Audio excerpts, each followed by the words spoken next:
دا شاندار او روحاني غونډه دا غونډه په لوی قوچي د محمدیه له مدرسې څخه د قرآن کریم د 18 حافظانو د فراغت په مناسبت جوړه شوې وه. د دې مدرسې د مسؤلینو په وینا د دغو فارغانو له ډلې څلورې میرمنې وې.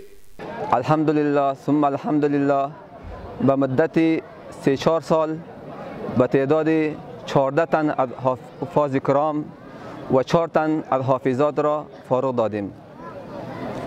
هغه حافظان چې نن یې په سرونو ورته د فضیلت پګړۍ وتړل شوې د ټول قرآن کریم په حفظولو خوښي څرګندوي. دوی وایي هوډ کړی چې د خپل ژوند زیاته برخه د دینی و قرآنی علومو په زده کړه تیر کړي. از اقوام قریه قوچیکلان خواهشمندم که این مدرسه را حمایت کند و از امارت اسلامی افغانستان میخواهم این مدرسه را حمایت کند.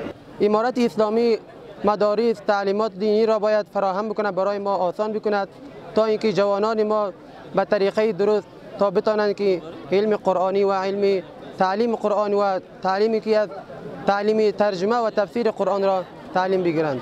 خو د کندوز یو شمیر اوسیدونکي له دینی مدرسو څخه د ځوانانو فراغت یو مهم او ارزښتناک ګام ګڼي او له ټولو کورنیو غواړي چې خپل اولادونه په دینی زده کړو سمبال کړي.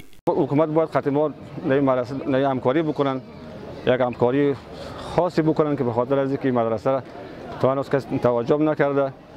این مردم ملت دمیق سال تقریبا 80 نفر یا 100 نفر در شاگرد در اینجا میخوندن. مردم محله از همه چیز اینا حمایت میکردن، چه از نگاه خوراکا و چه از نگاه چوب و سوخت و گپاشون مکمل مردم در اینجا حمایت میکردن. خواستم ما از دولت همیست که باید دولت ما امارت اسلامی افغانستان باید مدرسه کمک بکنن و همکاری بکنن.